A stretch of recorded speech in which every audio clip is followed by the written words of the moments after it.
মারছে, তারপর আবার ভাত খাওয়াইছে, এরপর আবার মারছে, আবার খাওয়াইছে। এটা কোন মানে ইসে আছে?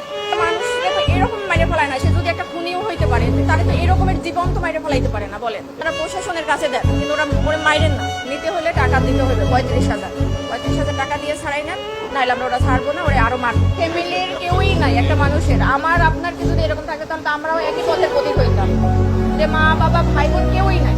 মূলত 11টার দিকে আমার বাবাকে ফোন দেওয়া হয়েছে, রাত 11টার সময় ফোন দেওয়া হয়েছে, আপনি কি তোফাজ্জলের মামা? তখন আমার আব্বা ধরছে যে, তখন বলছে যে তোফাজ্জল এরকমের আমরা ওরে আটকাইছি, এই হলে আছে, এখানে এখন ওকে মানে নিতে হলে টাকা দিতে হবে 35,000 টাকা দিয়ে ছাড়াই নেন, নাহলে আমরা ওরা ছাড়বো না, ওরে আরো মারবো। তখন আমার আব্বা বললো যে আমি তো গ্রামের বাড়িতে, আমি কিভাবে করবো।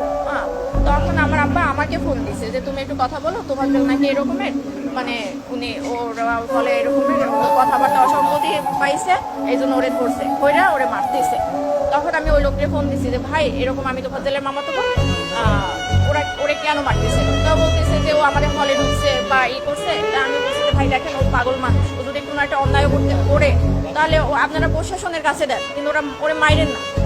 তখন বলে কি আপনি যে পাগল, কিন্তু ও তো ওর আচার আচরণের কথাবার্তা, একটা পাগলের মামার নাম্বার কেন মুখস্থ থাকবে? একটা পাগলের সে চাচাতো ভাইয়ের নাম্বার পর্যন্ত মুখস্থ থাকে, তাহলে সে কিভাবে পাগল হয়? আমি বলছি যে দেখেন ও অনেক মেধাবী ছিল, ওর মা বাবা ভাই বোন সবাই কেউই নাই বলতে গেলে।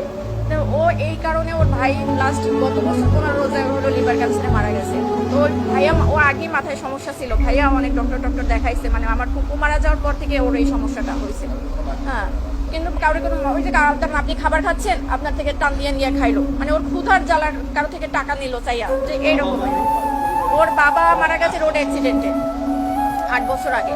5 বছর আগে ওর মা মারা গেছে লিভার ক্যান্সারে। তারপর ছিল ওরা 2 ভাই। ওর ভাই হলো নাজিরপুরের থানার এসআই নাসির হোসেন। তখন উনি গত বছর মানে পহেলা রোজায় ধরা পড়ছে ক্যান্সার, উনি 15 রোজায় মারা গেছে। তো ওর ভাই মারা যাওয়ার পরে হলো ও একদম রাস্তার উপর পাগল হয়ে গেছিল। তারপর আমরা অনেকবার ট্রাই করছি ওরে পাবনায় নেওয়া ডক্টর দেখানোর জন্য বা করার জন্য, কিন্তু ওরে মানে তো ওরে ধৈরাও বাইদাও রাখার মতো ওরকমই না। একবার শিকল ভাইকেও ছুটে গেছে, যেদিনকে আমরা সকালে পাবনায় নিয়ে যাবো। এখন কালকের এই অবস্থা। পরে হলো ওই লোক, আমি ফোন দিচ্ছি পর উনিও আমাকে সেম একই কথা বলছে, যে মানুষটা 4 বছর আগে থেকে পাগল, সে কিভাবে রাজনীতি করবে আর দলীয় বলতে কি? ও তো নিজের মানে পরনের কাপড়েও মাঝে মাঝে থাকতো না, তাহলে সে দলীয় করবে কি? মানুষকে তো এরকম মাইরে ফেলায় না, সে যদি একটা খুনিও হইতে পারে তাহলে তো এরকমের জীবন তো মাইরে ফেলাইতে পারে না বলেন। এটা কোন আইনে আছে আর কোথায় আছে? অবশ্যই চাই একদম মানে সঠিক, যে মারছে তার একদম মানে সেই সর্বোচ্চ মানে আইনের সর্বোচ্চ ব্যবস্থা নিতে হবে। কারণ ওর গার্জিয়ান নাই, সেই জন্য একটা মানুষ, অসহায় মানুষটা তো এরকম মারতে পারে না, একটা কুকুরেও তো মারতে পারে না, এরকম মারতে মারিয়ে ফেলাইতে পারে না। মারছে, তারপর আবার ভাত খাওয়াইছে, এরপর আবার মারছে, আবার খাওয়াইছে। তো এটা কোন মানে ইসে আছে? সে যদি কোনো একটা অন্যায় করতে পারে বা ওরা কথার অসম্মতি দেখায় তো তারা সন্দেহ করছে, তাহলে তাকে থানায় দিয়ে দিত। তারে 3-4 ঘন্টা মাইরা তারপর আবার থানায় মানে একটা হসপিটালে ভর্তি করায় নাই, তাকে হসপিটালের বাইরে রেখে গেছে মৃত অবস্থায়। এটা কোন বিবেকে করছে বা এটা কোনো তো হইতে পারে না।